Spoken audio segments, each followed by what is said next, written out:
González, buenas noches, bienvenido. ¿Cómo andás, Miguel? Hola, el saludo para todos. Bueno, 20 horas y minutos nos dijeron que va a bajar el presidente de la República, Luis Lacalle Pou, aquí a la sala de conferencias de Torre Ejecutiva, piso 1, para poder brindar esa conferencia de prensa que es tan esperada porque fue anunciada hace más de una semana atrás por el propio mandatario cuando hacía una recorrida por el interior del país, principalmente en el departamento de Río Negro, o puntualmente en el departamento de Río Negro, cuando anunció justamente que este jueves iba a realizar anuncios a propósito del reintegro, del reinicio de clases en la educación primaria.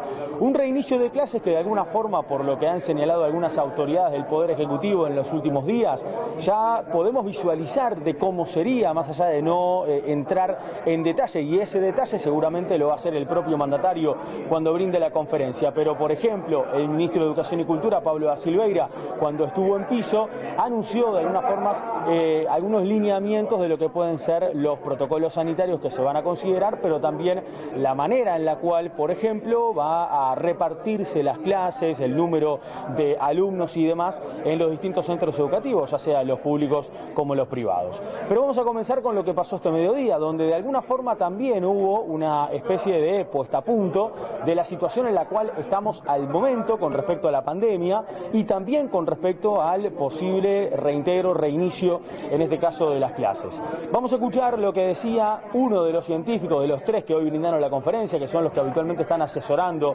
al Poder Ejecutivo, pero que además trabajan con un grupo de más de 50 profesionales. Estamos hablando de Rafael Radi, que dijo que en el momento Uruguay está en un relativo control de la pandemia del coronavirus, pero que no es momento de bajar la guardia y fundamentalmente, y pensando en el reintegro de más actividades de las que ya se han reintegrado a lo público, al normal tratamiento social, hay que tener fundamentalmente un criterio claro sobre el distanciamiento físico sostenido. Sobre eso hablaba Radi, lo compartimos ahora.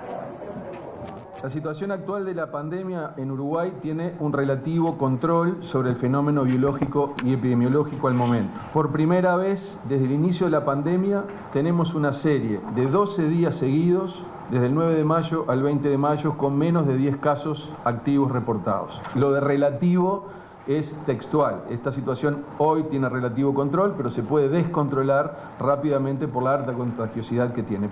La herramienta más potente para evitar los contagios es el distanciamiento físico sostenido. Podemos indicar como ejemplos de distancias interpersonales razonables: 2 metros a nivel estático, 5 metros cuando uno está caminando, 10 a 20 metros cuando uno está, por ejemplo, en bicicleta.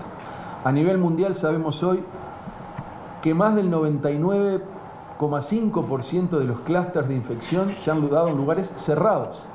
Es muy poca la infección que se dan en lugares abiertos.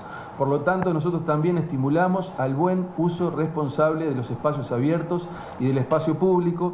Como en algún otro medio he mencionado, tenemos un tema distancia, pero en realidad hay un concepto superador de la distancia, que es el volumen, porque al final del día lo que importa es el volumen, es el nivel tridimensional.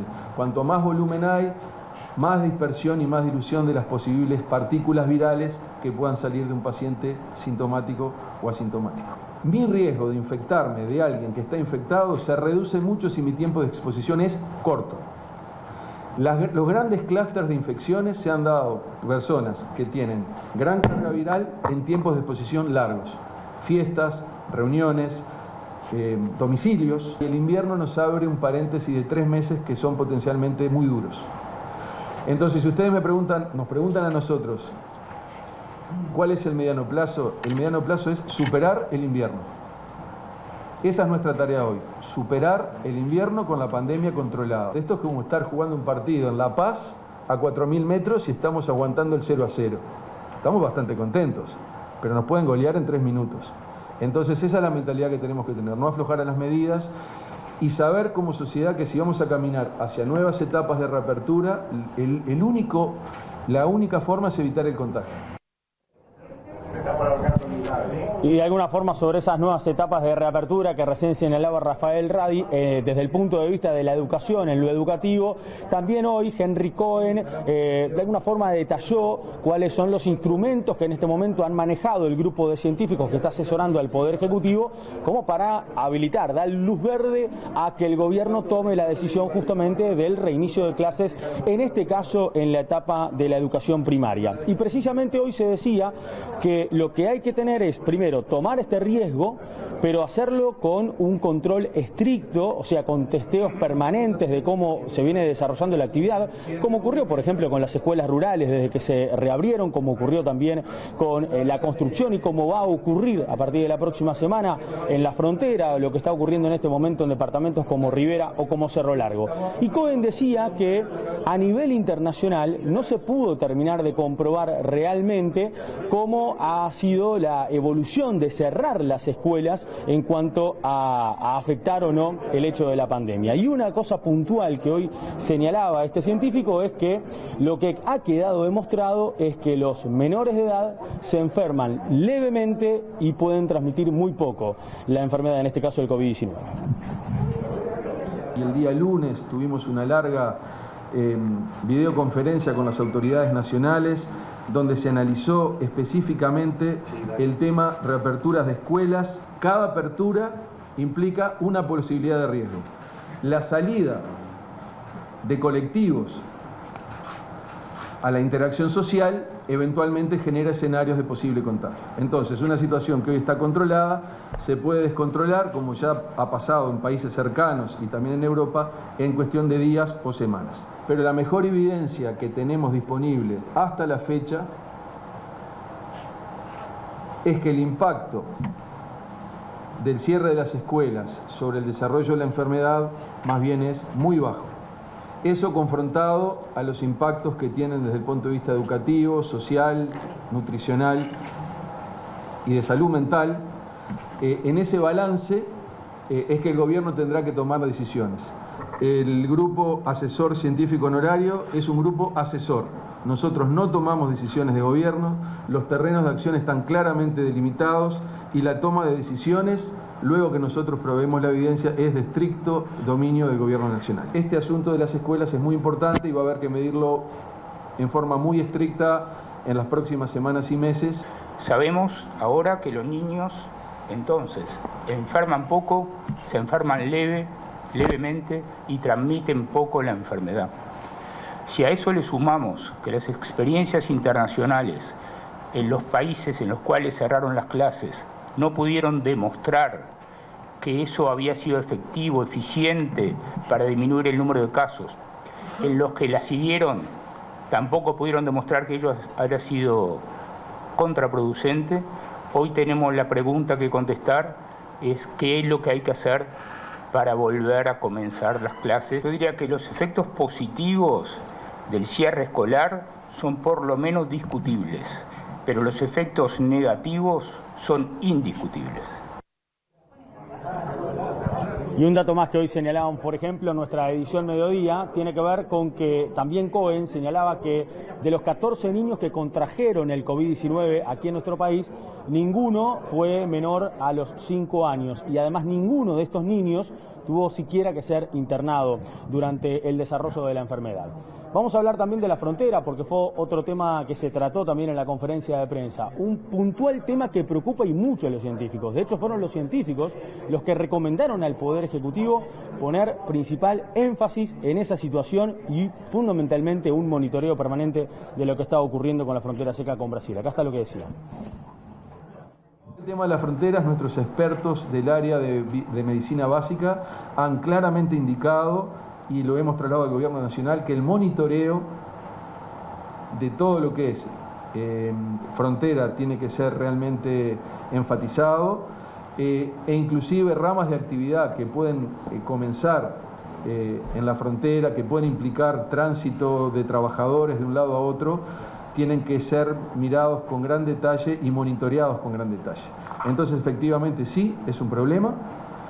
Es un problema del cual no lo vamos a poder sacar de arriba como país y que la única forma es el monitoreo permanente y la vigilancia epidemiológica permanente. Rio Grande do Sul, un poco por suerte para nosotros, de Brasil es de los lugares relativamente con baja todavía penetración de la enfermedad, por lo cual uno pensaría que no estamos expuestos a lo peor, pero bueno, eso puede cambiar en la semana siguiente. De momento no tenemos un análisis específico que decir, simplemente se siguen los brotes con mucha atención cuando aparece uno nuevo, ¿no? Tenemos el acceso al sitio web de los epidemiólogos de Rio Grande do Sul, que con una resolución temporal nos indican claramente dónde están los casos en la zona y podemos ver cuántos se acercan a la frontera. Esa información sí la tenemos disponible. Y precisamente sobre la frontera, este mediodía estuvo reunido por espacio de 2 horas con el secretario de Presidencia de la República, Álvaro Delgado, el presidente de ACE, Leonardo Cipriani, que a la salida de Torre Ejecutiva dialogó con BTV Noticias y confirmó que finalmente será la próxima semana, el próximo lunes, que se va a comenzar con la realización de los testeos aleatorios en los departamentos de Rivera y de Cerro Largo, puntualmente en las localidades de Aceguá y de Noblía, para el caso de este último departamento, pero también habló de la situación de los casos detectados en las últimas horas en Artigas y en Rivera. Hay un caso nuevo en Artigas que ya lo informábamos este mediodía y 2 en el departamento de Rivera. Estos son muestras que se sacan para que estén en las ciudades de Noblía entre Noblía y Aceguara alrededor de unos 200 y estaban terminando de definirnos las muestras de Rivera para que sea bien representativa. ¿Cómo se visualizan los casos nuevos que se están dando justamente en Artigas y en Rivera y que fueron confirmados esta mañana? Bueno, los casos de Artigas, como se sabe, son 2 funcionarios de la salud. Son 2 funcionarios que no tienen cobertura por ACE, la tienen por el medio privado, y sé que el Ministerio de Salud Pública a la vez está haciendo el control de todos los contactos que tuvieron, o sea que se viene manejando. Y el caso de los pacientes de Rivera, que sí tenemos de ACE, el paciente está evolucionando bien en su domicilio y se testearon y se están testeando el contacto de uno que era repartidor, que también tenía algún contacto en Tacuarembó. Eso ya se le hizo a todo el mundo, ya se le hizo a los exudados, estamos en la espera de los resultados. Por el momento ninguno con síntomas. Por ahora no, con síntomas no, vienen evolucionando bien. Los de ACE, estos 2. Bien, hablemos de otra de las cosas que ocurrieron también en la tarde aquí en Torre Ejecutiva. Estuvieron reunidos en el piso 11 con el secretario de Presidencia de la República, Álvaro Delgado, los representantes de la Cámara Uruguaya de Hoteles de Alta Rotatividad. Plantearon obviamente también su impacto que han tenido a lo largo de la pandemia. Algunos hoteles de alta rotatividad cerraron a lo largo de estos 2 meses, otros se mantuvieron abiertos, pero en realidad nos decía el presidente de la Cámara que se redujo aproximadamente en un 60% el personal que ha acudido justamente a estos centros, y decir que también hay muchos trabajadores que están en seguro de paro. Vamos a escuchar lo que decía Julio Cerdelli. El trabajo ha bajado mucho, ha bajado prácticamente un 60%. Contamos con 370 más o menos empleados, de los cuales hay casas que han mandado casi el 50% al seguro de paro. Y bueno, la situación es que se está terminando el seguro. No venimos a plantear extensión de seguros ni nada, sino a plantear una situación de temas de impuestos, en el cual el rubro nuestro se está viendo muy afectado, dado que, por ejemplo, los hoteles comunes pagan el 10% de IVA, nosotros pagamos el 22%, a su vez tenemos otros requisitos y otros impuestos que pagamos ante la Intendencia, que también son importantes. Tenemos una tasa de un impuesto especial que es para los hoteles de alta rotatividad, que se paga bimensualmente, que eso supera 100 veces lo que se pagaría de contribución por cualquier otro impuesto. Sabemos que ellos no están al tanto de todo eso, se lo venimos a informar y a plantearle la inquietud de que vieran los costos que tenemos en cuanto a UTE, OCE, otros impuestos, la rebaja del IVA, que digo, si bien ellos no depende solo de ellos, digo, queríamos tener la inquietud de planteárselo, ¿verdad? ¿Qué respuesta tuvieron?